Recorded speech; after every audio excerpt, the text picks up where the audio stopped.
Life had never given Becky a break. From the moment she was a child, everything spiraled downward. Her father, the one constant in her life, was murdered right before her eyes by a man named Dominic. That instant changed her completely, like a switch had been flipped inside her. After that, the foster system swallowed her, tossing her from home to home like a package nobody wanted. No matter how warm or caring people tried to seem, Becky wasn't fooled. Every smile, every "we care about you" felt hollow. She learned to wear a mask, playing the part of the obedient, sweet foster kid, but inside, she was a storm. She despised the rules, the fake affection, the system itself. So she ran, not once, not twice, but 3 times. Each escape led her into the woods. While other kids dreamed of city lights or adventures, Becky found freedom in the wild. There, she didn't face pitying looks or false kindness. She learned survival quickly, setting traps, carrying blades, never letting her guard down. Once you witness your father's murder, trusting anyone becomes impossible. Every rustle in the trees, every shadow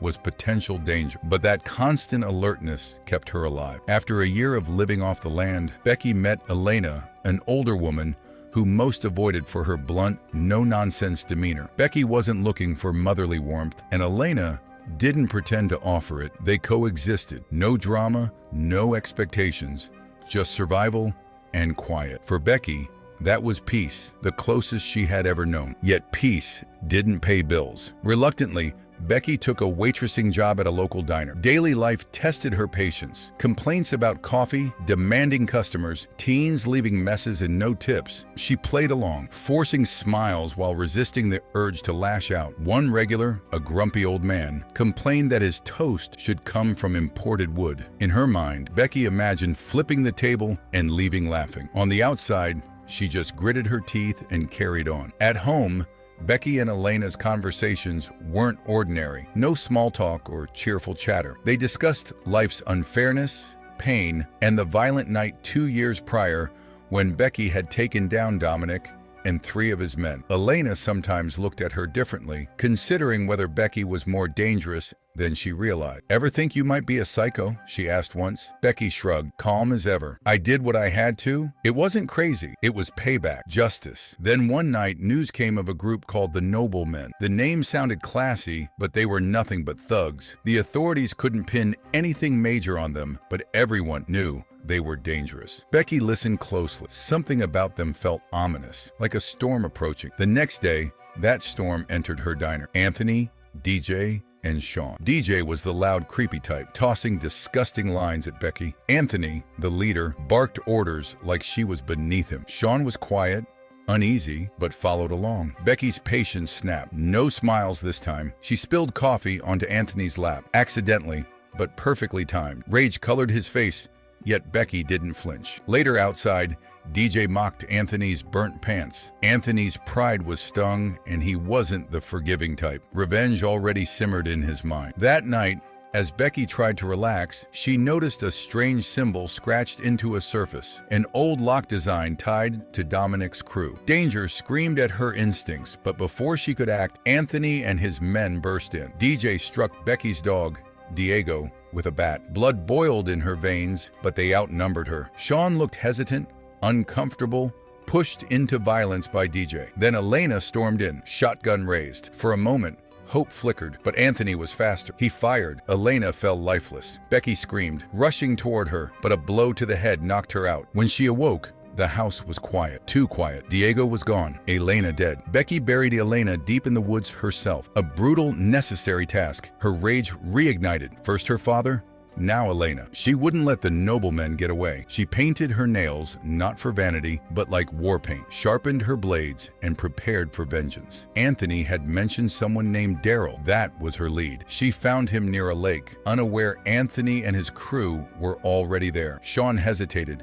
unsure about the path he had chosen, but Anthony crushed any thought of retreat. They met Daryl, leader of the noblemen, with his right-hand twig. Daryl questioned Anthony about the dog, sensing lie. Meanwhile, Becky slipped inside, silent and unseen, observing, learning. She had lost everything, and vengeance was all that remained. As she crept through the hideout, she hid under a bed, witnessing Daryl and Sean. The truth spilled out. Sean, a newcomer, had thought he was joining some activist group. He couldn't have been more wrong. Daryl sat Sean down for the real story. It wasn't a pep talk, it was a reckoning. From a worn notebook, Daryl revealed a list. Politicians, business leaders, wealthy donors, all secretly backing the noblemen. Not for reform, not for justice, but for chaos. He didn't sugarcoat a thing. Plans to stage violent protests targeting a politician named Hernandez were laid bare. A grotesque statue of Hernandez sat in the corner, like a voodoo idol, prayed over with eerie devotion. Sean's stomach dropped. The truth hit him. He wasn't part of some noble movement. He was trapped inside a machine of extremists. When Sean tried to speak, his voice trembled. Daryl's gaze cut him down immediately, calm, threatening, fatherly in a terrifying way. "Leave us, and you're dead." That was the deal. Freedom was gone. As the conversation raged, Becky moved silently under the bed, no hesitation. She snapped photos of every incriminating page, pocketed a flash drive stuffed with sensitive files. Jackpot. Evidence of the group's wealthy backers, undeniable proof. But she didn't stop there. She tracked Daryl to his storage unit and froze. Rows of rifles,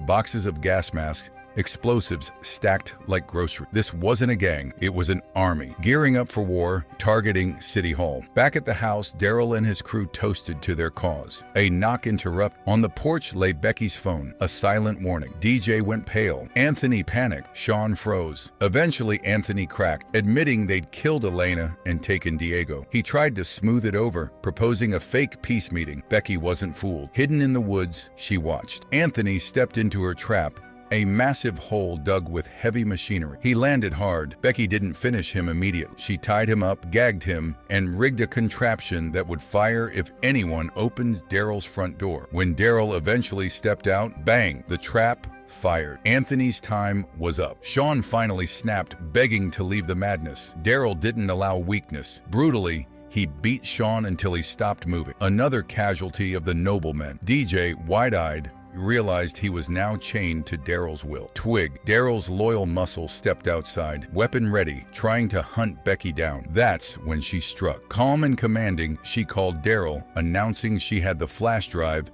that could dismantle his empire. Daryl roared, ordering Twig to stop her. An arrow flew, striking Twig. Bloodied but determined, Twig pressed on, stepping into Becky's weapon bunker, filled with explosives and rifles. Smoke bombs engulfed him. Disoriented and blinded, he staggered. Becky tried to rev up a lawnmower to finish him, but the keys were gone. Fine. She grabbed a blade and handled it the old-fashioned way. Before she could relax, a sharp sting hit her neck. A tranquilizer dart. Darkness claimed her. When she awoke, she was tied up. Daryl loomed above, smug. On the table lay her gear, knives, smoke bombs, and the key from Dominic's past. Becky's blood ran cold. Daryl wasn't just a thug. He could unlock the key's secret. Coordinates. Something much larger awaited. Then came the twist. The frail old lady with the oxygen tank wasn't a bystander. She was Daryl's mother, the real mastermind. The riots, the money, the contacts, all her doing. Daryl was muscle. She